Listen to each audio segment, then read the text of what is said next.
If you're recording videos from your computer and you're sharing your screen, most of the time you will have this little screen of yourself.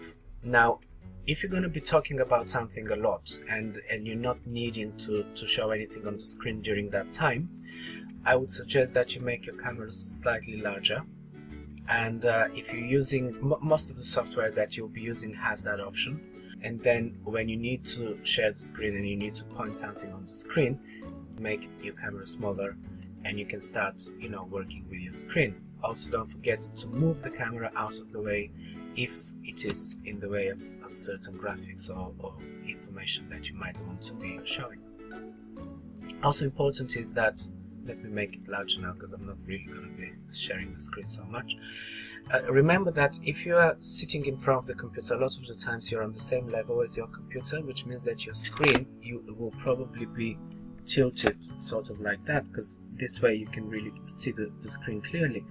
But it's not great for your viewer to have too much ceiling and not enough view. So even if it might not be very comfortable for you, try to tilt the screen in a way that you're more centered and that you show enough of yourself in that frame.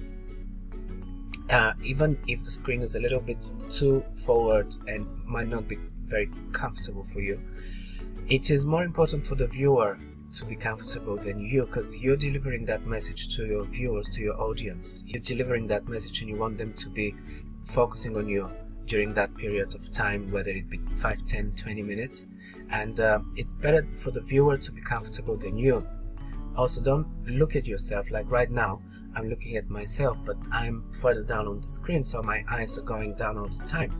And if I'm talking to you, it's better that I look at you. And don't forget, the eyes of your viewer right now are in one spot. And this is the spot here. It's the camera on your computer, which is usually in the middle top of your screen. Now we can see the sun is a little bit too bright and direct. It falls on me. And this is what I was saying in my previous video, that it's not very good to have direct sunlight because it's just too harsh and it throws too strong shadows.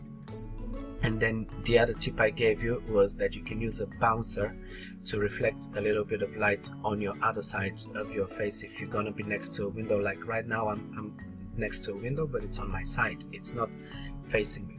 So I've got this sheet of paper that is basically throwing light on my face and making it a bit more even, instead of having this, which you can see I've got dark shadows now and they're slightly less right now.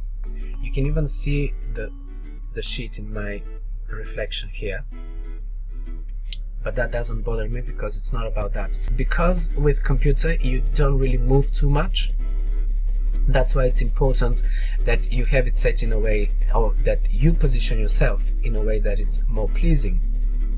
Now let's say that we are standing. If you don't want to show too much of your room, what you can do is you can be standing and you can point the screen up, in which case you have a lot of ceiling, and a lot of the times that ceiling would be white, so it's an ideal background. It's not great to have these lights behind me.